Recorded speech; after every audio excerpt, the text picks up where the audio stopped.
For any building to stand strong, a solid foundation is necessary.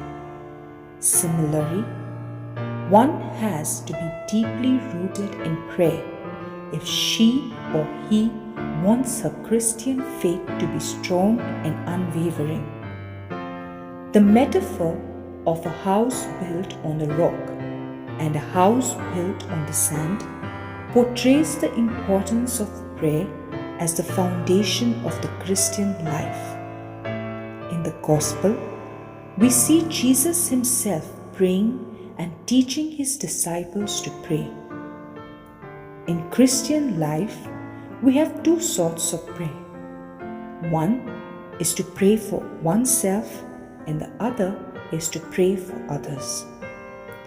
Today's readings highlight the importance of praying for others. When we pray for ourselves and for our needs, we become close to God in the silence of our hearts and gain inner strength to live our Christian life well. On the other hand, when we pray for others, God becomes close to us and accompanies us in living out the Christian faith well. In the first reading, Abraham appeals to God in order to save the people of Sodom and Gomorrah. God then eventually becomes close to him.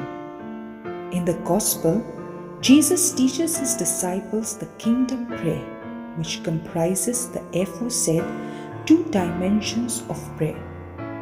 Therefore, praying Our Father not only makes us dear to God, but also God dear to us. Moreover, it makes us consider others as our brothers and sisters and God as our Father.